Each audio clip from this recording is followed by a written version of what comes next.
அன்பே சிவம் மனமே குரு என்றுணர்த்திய குருவே போற்றி.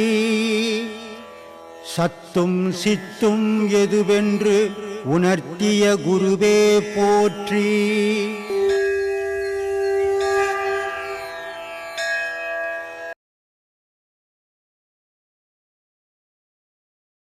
சாமி சொல்லியிருக்கீங்க, காற்றே கடவுள், உணவே கடவுள், உணவே கடவுள், உணவு உணவு. ஆமாம். ஒளியும் ஓசையுமா இருக்காங்கன்னு இருக்கீங்க. இருள் இப்போ ஒன்றுலேயே ஒன்று இருக்குது அப்படின்னு இருக்கீங்க. அதனால் ஒரு குறை கன்ஃபியூஷனாக இருக்குது. என்ன கன்ஃபியூஷன் ஆகுது உனக்கு? இத்தனை நீ சொன்னதில்லே என்ன கன்ஃபியூஷன் இருக்குதுன்னு தெரியல. இல்லை, எல்லாமே கடவுள்னு சொல்கிறோம். அப்புறம் இறைவன் ஒன்று நம்ம எல்லாத்துக்குள்ளே அடக்கியிருக்காரு, உலகத்தை அடக்கியிருக்காருன்னு சொல்கிறீங்க. ஸோ அவரை நோக்கி நம்ம பயணம் பண்ணுறோமா, இல்லை நம்ம உள்ள இருக்கிற இல்லாத ஒன்று இருக்குதுன்னு சொல்லி இயக்கி கொண்டு இருக்குன்னு சொன்னீங்க, அதை நோக்கி பயணம் பண்ணுறோமா, நம்ம இறைவனை எப்படி பிடிக்கணும் அப்படின்ற ஒரு கன்ஃபியூஷன் தான். இதில் ஒரு கன்ஃபியூஷனுமே இல்லை. இப்போது மனிதர்கள் கடவுளை தேடுறோம் இல்லை, மனுஷன் மட்டும்தானே கடவுளை கும்பிட்றான். வேறு ஏதாவது ஜந்துக்கள் ஜீவன்கள் கடவுளை கும்பிட்றா, ஆனால் உயிரோட வாழுதா? இதை நம்ம யோசித்ததே இல்லை. அப்போது அது கடவுள் எதுவாக இருக்குது? உணவாக தான் இருக்குது. அப்போ உணவு இல்லைன்னா அது ஒரு பொருள் கூட உயிர் வாழாது. 400 வருஷம் வாழுது ஆமை, அது எந்த கடவுளை கும்பிட்டுது? அதனால் கடவுள் இல்லைன்றதில்ல, அது கடவுள் தெரியல. ஆனால் நம்ம ஆறறிவு மனிதன் கடவுளும் தெரியுது, நம்மளும் தெரியுது. ஆனால் கடவுள் தெரிஞ்சாலும் நம்மளை 10 நாள் ஒரு ஆகாரம் இல்லாத படுத்துட்டீன்னா நீ எழுந்து நடக்க முடியாது. நீ 1000 பக்தி பண்ணினா கூட நடக்க முடியுமா? ஒரு ஹாஸ்பிட்டலில் பெட்டில் போயிட்டு உடம்பு சரியில்லை படுத்துனுக்கிற டாக்டர் என்ன சொல்கிறார்? நல்லா சாப்பிடு, நல்லா கடவுளை கும்பிடுன்னா சொன்னார். அப்போது சாப்பாடு தான் உன் உடலுக்கு சத்தை கொடுக்கும். அந்த உடல் சத்தாக இருந்தால் தான் உனக்குள்ளே ஓடிங்கிற உயிர் உறப்பாக இருக்கும் இல்லையா? அப்போது அந்த உயிர் வாழணும்னா உணவு வேணும். உணவு இருந்தால் தான் உடல் நிற்கும். உடல் நின்னால் தான் உடலுக்குள்ளே இருக்கிற உயிர் நிற்கும். உயிர் நின்னால் தான் ஜீவன் சேரும். ஜீவன் சேர்ந்தால் தான் ஆன்மா வரும். இப்போது உங்கள் அம்மாவுக்கு எத்தனை பிள்ளைங்க? 3 பசங்க, நான் ஒரு ஆள், 2 பொண்ணுங்க. சரி, உனக்கு எத்தனை பசங்க? ஒரு பொண்ணு ஒரு பையன் சார். நீ ஒண்டியாக தானே பிறந்த? ஆமாம் சார். இது 2 இடையில் எங்கேருந்து வந்தது? எங்கேருந்து வந்தது? இதை தான் சொன்னேன், கடவுள் ஒருவன் தான், ஏகன் அநேகன் ஆக்கிட்டான். நம்ம பண்ணுறது தான் கடவுளை பண்ணிங்கிறான். இதெல்லாம் நமக்கு புரியறது இல்லை. புரியாதால நமக்கு இந்த சந்தேகங்கள்லாம் வருது. புரிஞ்சுதா? இப்போ நம்ம ஒண்டியாக தான் இருந்தோம், ஆனால் நம்ம 4 பொருளை உருவாக்கிட்டோம். அதே மாதிரி இறைவன் ஏகன் ஒண்டியாக தான் இருந்தான், ஆனால் உலகம் ஏங்கணுமன்றதுக்காக உற்பத்தி பண்ணான், அநேகன் ஆக்கிட்டான். கோடியாக எண்ண முடியாத கோடி உயிரினங்களை உற்பத்தி பண்ணிட்டான். அப்போ அது உலாவது, அது திருப்பி பிறக்குது, இறக்குது. இதான் உலக சுழற்சி. போயிடுச்சா சந்தேகம்? வேறு என்ன சந்தேகம்? சாமி, இந்த உயிர் பிரிந்து 16 நாளுக்குள்ளே அந்த உடலை எடுக்குதுன்னு சொல்கிறீங்க. அந்த இதுக்கு பேர் என்ன சாமி? மறுபிறவியா?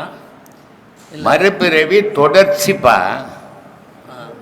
பிறவியில் போன பிறப்பில் நீ இல்லைன்னா இந்த பிறப்பில் நீ எங்கேருந்து வந்த? ஒரு புளியங்கொட்டை இல்லைன்னா ஒரு புளிய மரம் வருமா? உயிரிலிருந்து பிரிஞ்சு 16 நாள் எடுக்கிறப்போ அது இன்னொரு உடல் தான் எடுக்குது. உடல் தானே எடுக்குது. அப்பா அம்மா எங்கன்னா யாருக்காவது உயிர் செய்துக்கிறாங்களா? குழந்தை பெற்றுக்கிறாங்கல்ல, உயிரை செய்துக்கிறாங்களா? எந்த அப்பா அம்மாவாவது உலகத்தில்? உடலை தான் செய்ய முடியும். அது நம்மளோட மறுபிறவிங்களா இல்லை ஒரு புல்லாகி பூண்டாகின்னு சொல்லியிருக்கீங்க? அது ஒவ்வொரு பிறப்பாக வந்து தான் இங்கே வந்திருக்கிறோம். 1ஆம் கிளாஸ் படிச்சுருந்தோம் முதல்ல. உடலை தான் சாமி எடுக்க போகிறது. ஆமாம், இப்போ 1ஆம் கிளாஸ் படிச்சுன்னு இருந்தோம். இப்போ என்ன பண்ணுறோம்? எம்ஏ படிச்சுன்னுக்குறோம். ஆனால் இதில் படிக்காத நம்ம ஃபெயில் ஆகிக்கினா இந்த திருப்பி 1ஆம் கிளாஸில் எடுத்து சேர்த்துருவாங்க.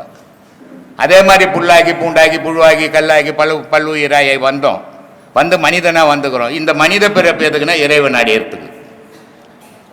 ஆனால் இதை அடையலைன்னு சொன்னால் திருப்பி நீ 1ஆம் கிளாஸுக்கு போயிடுவேன்.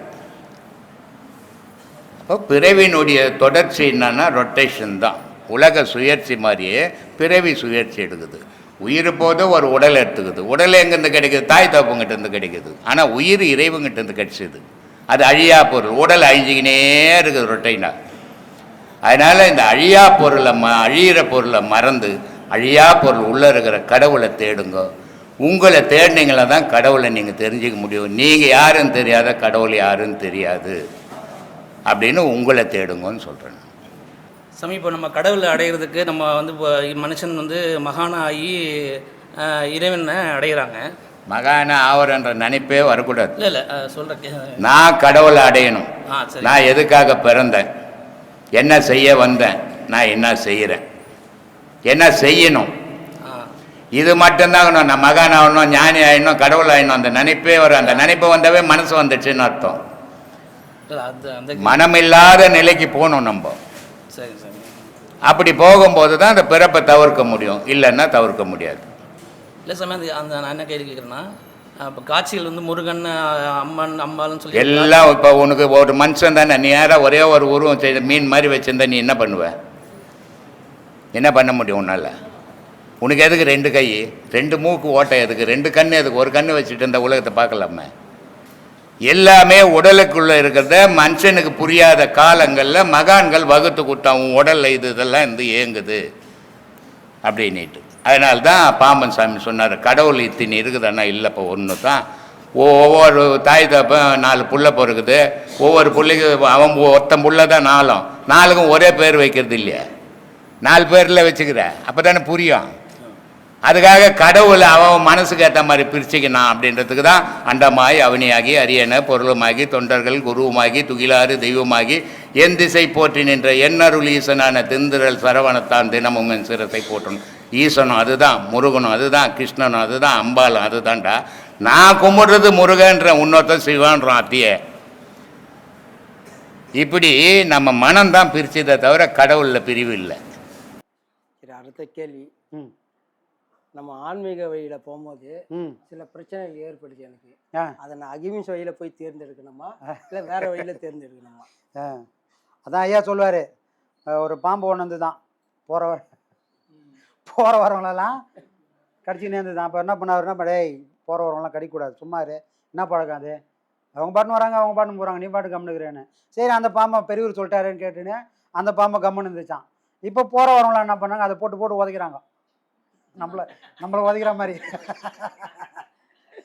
இப்போ உதைக்கிறாங்க. இப்போ உதைக்கும் போது என்ன பண்ணாரு, அதே பெரியவர் வந்தார். என்னடா நோஞ்சி வரும், உடம்புக்கு ஒன்றும் இல்லை பொழுது, உப்பு சப்பளம் ஆகிட்டுக்கிற, உடம்புலாம் புண்ணா போய்க்குது, என்ன காரணம் கேட்டார். நீ சொன்னதுலேருந்து நான் இப்படி இருந்துட்டேன், இப்போ அதுலேருந்து போகிற வரவங்களாம் என்னை உதைக்கிறான். ஃபஸ்ட்டு என்னை பார்த்தாலே ஓடுவான், இப்போ என்னை பார்த்தாலே அவன் உதைக்கணும்னு வரான், என்னால் அடி தாங்க முடியல. டேய் உன்னை என்ன சொன்னேன், கடிக்கக்கூடாதுன்னு சொன்னேன், உன்னை சீரக்கூடாதுன்னு சொன்னேன்னா, உன்னை சீரணும், பாம்போட குணம் சீரணும். அப்போது ஆன்மீகத்தில் இருக்கிறவங்க முதல்ல பாதுகாத்துக்கணும்னா கொஞ்சமாக சீரி ஆகணும். இல்லைன்னு சொன்னால் நம்மளை அப்படியே தொடச்சி வாயில் போட்டுருவாங்க.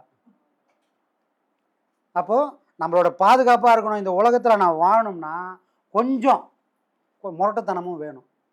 ஏன்னா அது எதுக்காகனா, நான் கெட்டேன்னா என் குடும்பம் கெடும். அப்போ நான் பாதுகாப்பாக இருக்கவங்க என் குடும்பமும் பாதுகாப்பாக இருக்கும். அப்போ இதை எதுக்கு பண்ணோன்னா, ஆன்மீகம் பண்ணுமானா ஆன்மீகம் குடும்பம் நடுத்தரில் எடுத்து விட்றோம். உண்மைதான், இது மறைக்கிறதுக்கு ஒன்றும் இல்லை. ஆன்மீகம் போனால் குடும்பம் நடுத்தருக்கு வந்துடும். ஆனால் அந்த குடும்பத்தை காப்பாற்றணும்னா நீ கொஞ்சம் முரட்டுத்தனத்தையும் கையில் வச்சுக்கணும். கையில் ஒரு கம்பு வேணும், போகிறவங்களாம் அடிக்க வேணாம், ஆனால் போனால் அடிப்பன்றதை நீ காட்டணும். எதிரில் வரவங்கிட்ட அவன் கையில் கம்புக்குது, அவன் போனால் அந்த கம்பாலே நம்மளை அடிப்பான்ற அந்த பயத்தை எதிரில் இருக்கிறவனுக்கு வர வச்சுக்கோ. அந்த மாதிரி ஆன்மீகம் தான் இன்றைக்கி தேவை. நீ யாரில் உன்னை நம்பி யாருமே இல்லைன்னு ஒரு சூழ்நிலை வரும்போது கம்பை தூரமாக தூக்கி போட்டுட்டு நம்ம பாட்டு என்ன ஆனாலும் பார்த்துக்கலான்னு உக்காந்துக்கலாம். அடிக்கிறியா அடிச்சுக்கோ, உதைக்கிறியா வச்சுக்கணும் வைக்கலாம். ஆனால் உன்னை நம்பி 4 பேர் இருக்கும்போது கண்டிப்பாக கையை கம்பு மேலே வச்சு தான் ஆகணும். அப்போது பாதுகாப்பு கொஞ்சமாவது வேணும். அதுக்கு கொஞ்சம் கோபப்பட்ட வேணும். கோபம் இல்லைன்னா இந்த உலகத்தில் வாழ முடியாது. ஏன்னா ஒரு அப்பியாசி, ஒரு ஆன்மீகவாதி கோபப்பட்டா சும்மா வீம்புக்கோ வில்லங்கத்துக்கோ கோவப்பட மாட்டாங்க, தன்னை காப்பாற்றிக்கணும் தான் கோவப்படுவாங்க. போகிறவங்களாம் போய் சண்டை வழி போகிறோமா நம்ம? இல்லையே. அப்போது நம்மளை பாதுகாத்துக்கான கோபமும் ஒரு கைத்தடி மாதிரி தான். அது எங்கே தேவையோ எப்படி தேவையோ அப்போ பயன்படுத்திக்கின்னு அதோடு அதை எடுத்து ஓரமாக வச்சிடணும். அது எப்பவுமே கையில் பிடிச்சின்னு உட்காந்துக்க முடியாது, போனால் அது தப்பாயிடும். அப்போ இந்த தெளிவோடு நம்ம ஆன்மீக பாதையில் பயணம் பண்ணும்போது நம்ம குடும்பமும் நல்லாயிருக்கும், அந்த போகிற ஆன்மீக பாதையும் கொஞ்சம் சிறப்பாகவே இருக்கும்.